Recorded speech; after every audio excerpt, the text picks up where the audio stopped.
What's going on, everybody? I'm Howard Bender from Fantasy Alarm, and it's time for your fantasy baseball stock watch. Listen, I know that these players are actual human beings, but when it comes to fantasy baseball, you got to treat them like commodities, much like buying and trading on the stock market. So, we're going to give you a couple of risers and fallers as we get ready to embark on the 2024 MLB regular season.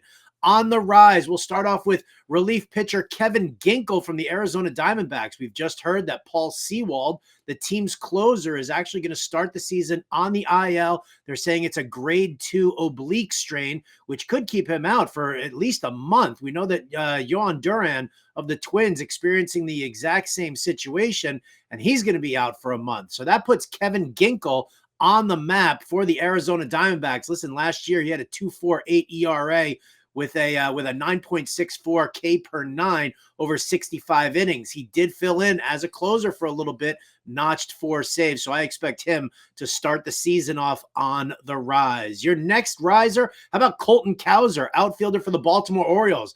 Bit of a surprise that Cowser actually made the team out of spring training, but you got to love what they're doing over there in Baltimore. GM Mike Elias said there's going to be a rotation between left field, first base, and the DH spot. That means Ryan O'Hearn, Ryan Mountcastle, splash of Adley Rutschman in there, who'll take some DH at bats away when he needs a rest behind the plate. Cowser and Austin Hayes. Now, I'm a big fan of cream always rising to the top. And knowing Colton Cowser, knowing the developing power, the developing speed, the on-base work that he showed in the minor leagues, I think it's just a matter of time before he pushes Austin Hayes back to the bench and he takes over that left field spot completely, leaving the first base DH situation to the other boppers. So Colton Cowser, going to require a little bit of patience, but definitely like what we've got there. And finally here, how about Sal Frelick from the Milwaukee Brewers? Now, Frelick was actually going to break camp with the big club as their starting third baseman, but a recent injury to Garrett Mitchell, broken hand apparently, could put Frelick back into the outfield, which is where he qualifies.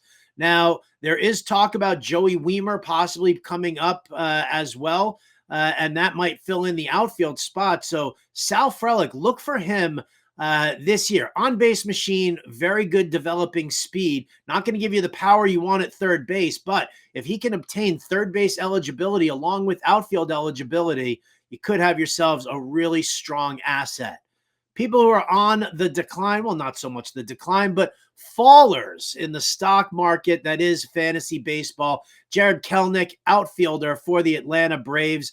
Listen, a 127 spring ain't going to get the job done. We know he was going to be given that full-time opportunity by the Braves, but after such a horrendous spring, the team went out and signed right-handed bat Adam Duvall. So expect a lefty-righty platoon to start that season, and it could just be a matter of time before one of them outshines the other. Either way, it's no longer full-time at-bats for Jared Kelenic. Eury Perez, starting pitcher for the Miami Marlins, also on the falling list here. Why? We knew that he was starting the season on the IL. He's dealing with elbow soreness. The team is saying that he doesn't need Tommy John, that they're going to shut him down for a couple of weeks. They expect him to miss at least the first month. I'll say this. I've spoken to some people who I know who are Marlins beat writers who have been covering the situation, and I didn't want a medical diagnosis from them. I just wanted more of like the vibe in the locker room, the vibe from the front office as well.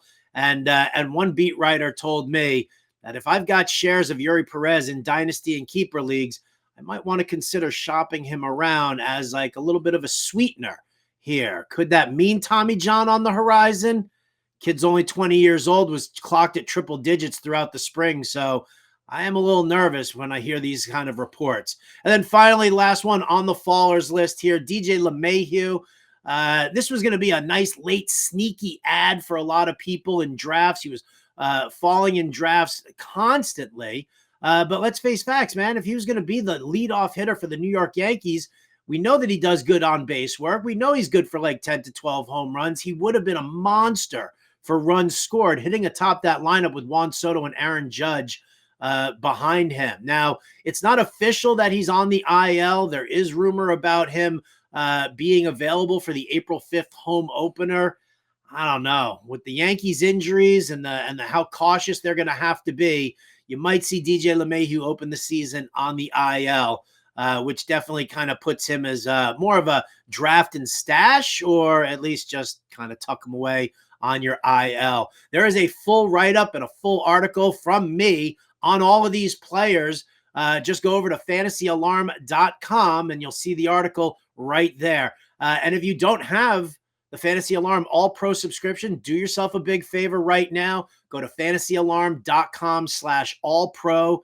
Subscribe for the season. We've got amazing stuff coming out there, from DFS to season long to betting. You're not going to want to miss any of it. So that's fantasyalarm.com/all pro. You can subscribe monthly or take 40% off the top of our wonderful annual package. I'm Howard Bender from Fantasy Alarm. This has been the Fantasy Baseball Stock Market, and we'll catch you next time.